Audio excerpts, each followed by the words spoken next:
Good day, ladies and gentlemen. Justin Trudeau is gone. Isn't that amazing?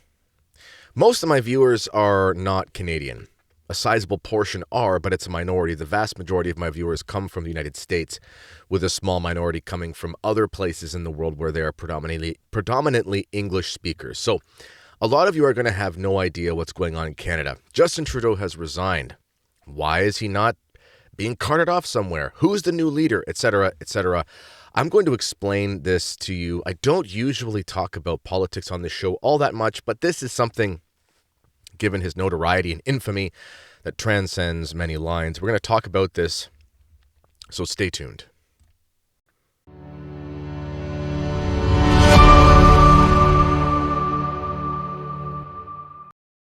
Okay, so now, by now, no doubt you've heard that Justin Trudeau has resigned or has announced his resignation. You can find stories about this all over the internet. It's all over social media. I'm not going to show you the news piece. It's not breaking anymore. But what does that mean? He's announced his resignation. Well, very simply, what has happened is Justin Trudeau has announced that he will be stepping down as Prime Minister after a leadership convention takes place within the Liberal Party. A little bit of a Canadian civics background is necessary to explain what's happening.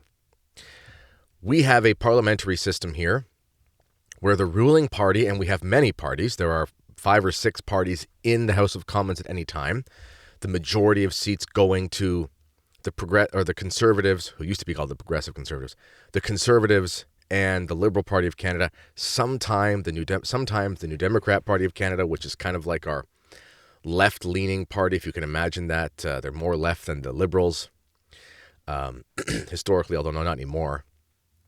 They're more of like the union types, union-y, lefty party.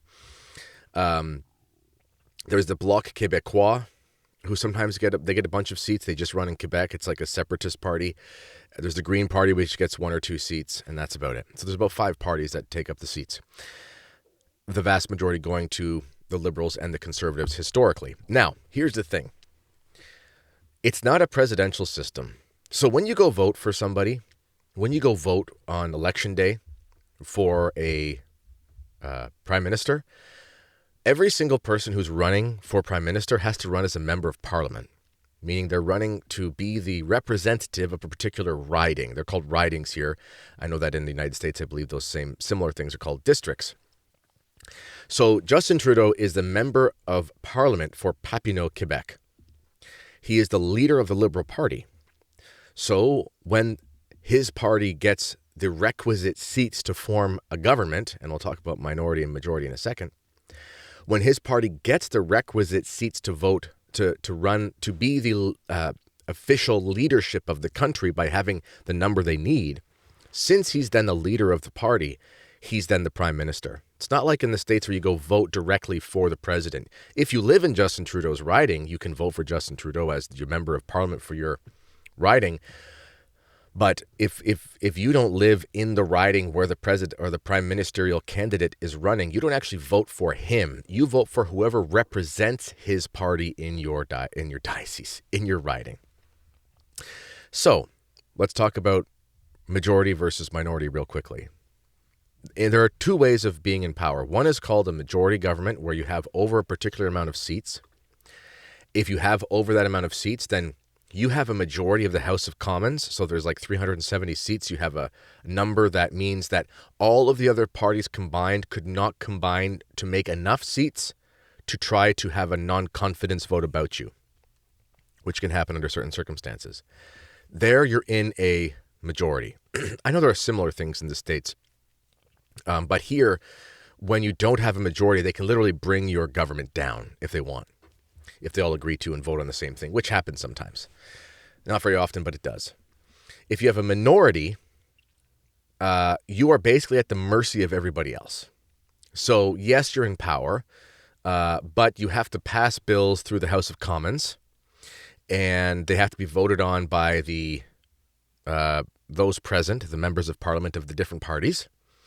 So it's much harder to pass bills through, because if you have, a quarter of the total seats and 3/4 of the other members of parliament don't want to pass your bill, they don't have to vote to do that. You can't pass it. So minority governments it's not as easy to get things done, which on the one hand, it's kind of a good thing because it's hard to do radical changes. It kind of depends how you look at it. But if you have a minority government, you can be brought down by the others. Now, the thing what Justin Trudeau did is he knew that his popularity was waning dramatically over the last few years, which it was. And it really started in 2019. It wasn't just in the last couple of years. He had a majority that he won in 2015. He lost it in 2019, meaning he went down to a minority. And then in 2021, he tried to call a snap election because the leader of the governing party can call an election at any time, really. And he actually lost a couple more seats, so he didn't win a majority. So public favor has been against Justin Trudeau for 6 years at this point. It's just not really seen in the press the same way we understand it here. He just kept keeping these minority governments. And what he had done is he had struck a deal with the far left-leaning New Democrat Party. And this is common in European politics. You have these coalitions. Well, he made basically a coalition. And it was keeping Justin Trudeau in power because the Bloc wanted him gone in Quebec. They had about 40 seats. The Conservatives had about, what do they have, 130 seats or something like that. They wanted him gone. And the New Democrats only have about 30 or 40 seats, 28 seats or something like that. And but they were keeping Trudeau in power. Basically, every time Trudeau and his Liberals want to do something, the New Democrats would vote to pass that thing and give them effectively a majority in the House. And he promised the New Democrats certain socialist policies, which he enacted, whole hog. And thing is, these are politicians. They're not honest. They're snakes, the vast majority of them. And Justin Trudeau's party just kept getting worse and worse and worse in the public perception for all the reasons you can imagine. The COVID stuff really did not fly the way people think it did. Again, he tried to run an election during the COVID time and lost seats and came away with another minority. His governmental policies on economics have been terrible, and the inflation, all the reasons why, the woke stuff, people are just sick of it. And the polls had been suggesting that Justin Trudeau was going to lose in a historic fashion. Something like 16% of voters would vote for him. Basically, he would go from having like 150 members of parliament in the parliament to having, he might not even win his own seat if he runs again. And they would go to being able to go to work with like a tiny country school bus that seats like 20 people. Like an airport shuttle, basically. That's how many MPs they would have left. And the Conservatives are projected to have like a super majority. Just insane. So basically, that was obvious. That was growing and growing and growing. There was a scandal with there was a million scandals, but there was a resignation scandal with his deputy prime minister who was the minister of finance for a long time. She was that tiny little short troll lady who froze the truckers' bank accounts, if you remember her. Remember that from then? And it caused ripples, the whole thing. Basically, everyone in the Liberal Party is calling for Justin Trudeau's resignation because they're realizing that they need to, and this isn't the members of parliament, by the way, they're realizing that they need to basically separate themselves from a sinking ship and pretend it never happened because they're all going to lose their jobs come October when there was, at the latest, going to be an election because that'd be 4 years since the last one in 2021. So what does Trudeau do? He resigns. He announces his resignation. So he has announced his resignation. Right now, Parliament is actually on vacation because they take like a 6-week break. And they're not actually supposed to be working right now. They're supposed to be in their constituencies doing local stuff. I don't know how much they do, but they're supposed to be there, and they're just not sitting in Ottawa. So they're not necessarily having a long vacation. I shouldn't say it like that. I don't know how hard they're working at their constituencies. But they're not in Ottawa. And so he comes out and says, I'm going to resign. Okay? So now there's going to be a leadership race. And I'm going to explain how that's going to play out and what's happening in Parliament because, how do you have a leadership race while at the same time, run a government? Because, who's the leader, etc. I'm going to explain that, but just real quickly, I actually just want to, that's a different thing here. It's from a different show. I want to show a quick ad here for the Canadian Martyrs Men's Conference. So speaking of Canada and leadership, we have an announcement to make. If you are planning to attend or were thinking of attending the Canadian Martyrs Men's Conference, which is taking place February 7th to 8th. So you see here on the website, well, it says it now. It used to be Speaker TBD. Now it's Father Yves Leroux, who is going to be one of the keynote speakers, excuse me, along with Father Marcel Stannis, and then Al Smith and myself. Father Yves Leroux is the District Superior of Canada. He's the leader of the Society of St. Pius X here in Canada, and he's going to be giving a talk. And so that's amazing. He is our spiritual father here for those who attend the SSPX in Canada. He's an amazing priest. He was the seminary rector in Virginia for a long time. And he's got a lot of good things to say. And the theme of this year's conference is the kingship of Christ. Christ is king. So we're going to be talking about that. So speaking of all this politics stuff, candidates and leadership and, House of Commons and Trudeau. I mean, we are starving for the kingship of Christ. Check the link in the description area. Tickets for sale February 7th to 8th.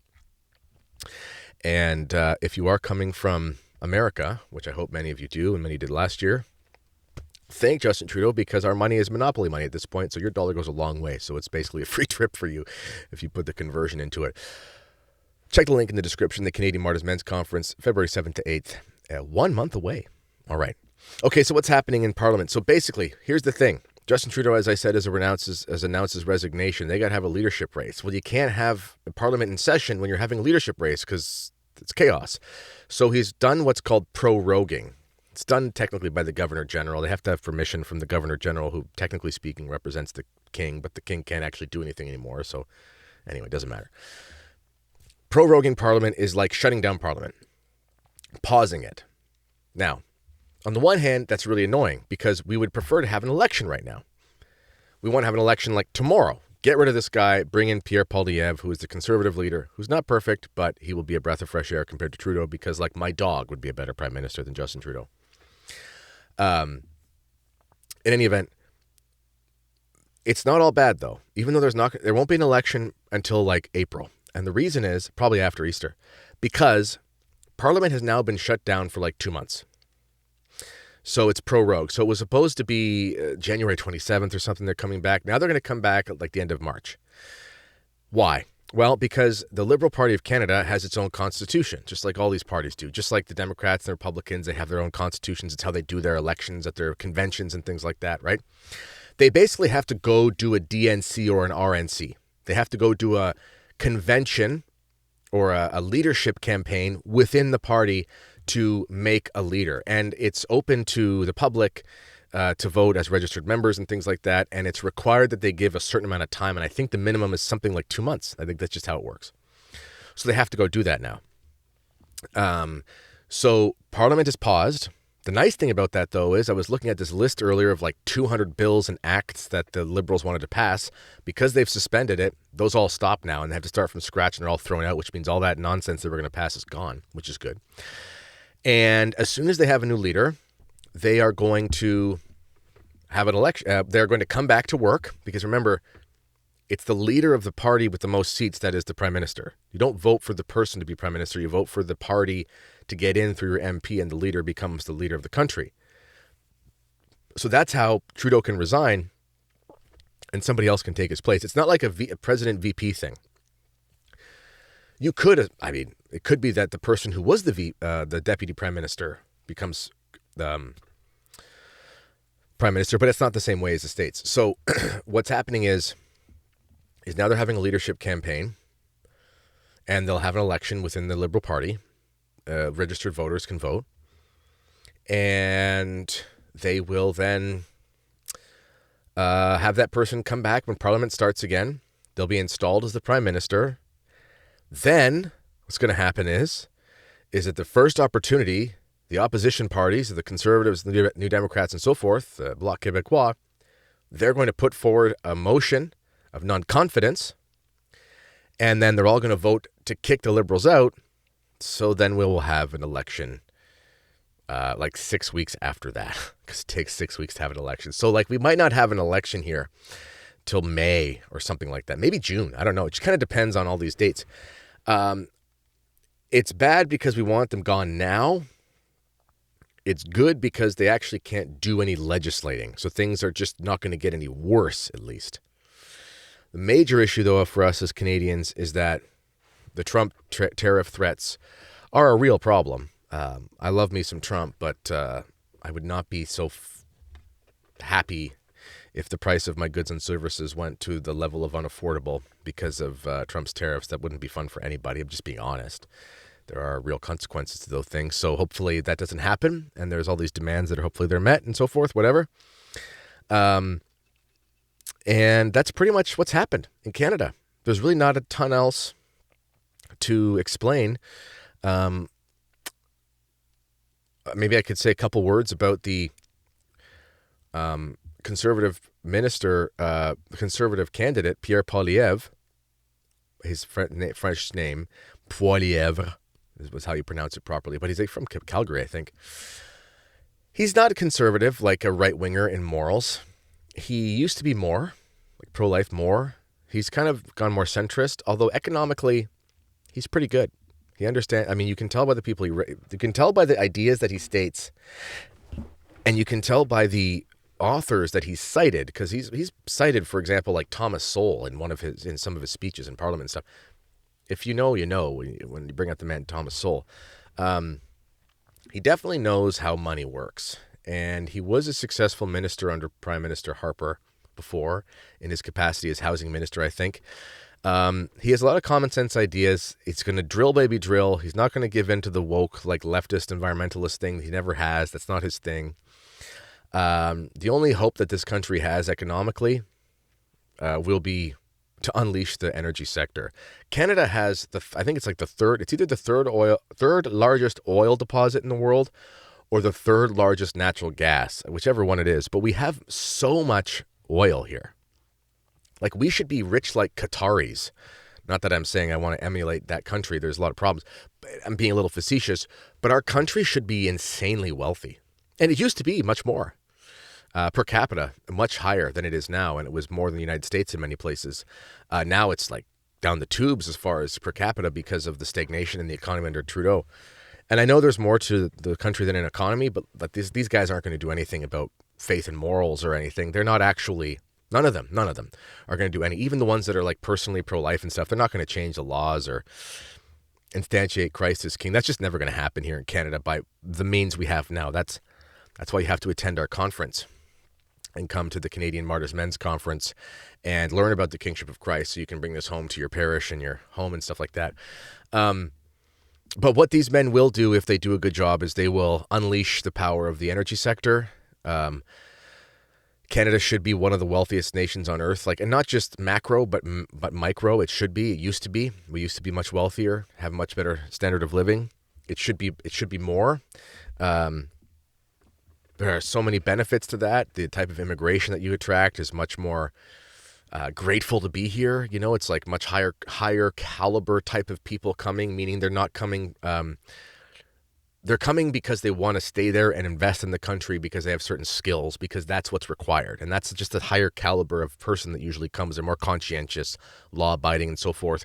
Trudeau's just brought in a ton of refugees who don't even want to be here.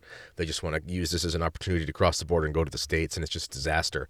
So there's a lot more crime and all that. All that stuff is largely a result of a bad economy, because if you had a choice as an immigrant who's doing the immigration thing by the rules, meaning you're like an engineer or a doctor or a professor or whatever you're doing, why would you choose to come here when you could go to the States and make twice as much money? So that's how it's gone.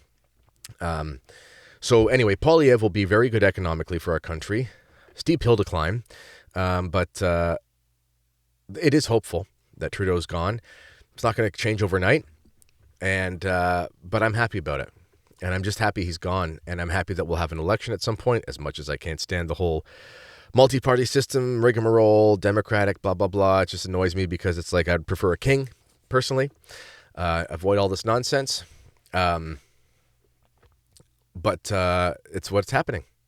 And I think I've explained it all. All right, don't usually talk about politics here. I promise I won't do it that much. Promise I won't do it that much more in the future. But I thought this was relevant. All right, ladies and gentlemen. Last thing I'll say, pray for Justin Trudeau. Justin Trudeau is a baptized Catholic. He's basically an apostate. He's divorced. He's a creep. He's a wicked, evil man. He's done so many awful things. But he's a human being. And he's going to go to hell if he doesn't repent and save his soul. And it's very easy for him to do that, technically speaking, because he's already Catholic. He used to go to confession, live a private life. Please pray for him to do that. As much as I can't stand the man, as much as he's been one of the most terrible things that's ever happened to my country, I don't want him to go to hell. I don't want you to go to hell. I don't want myself to go to hell. I don't want anyone to go to hell.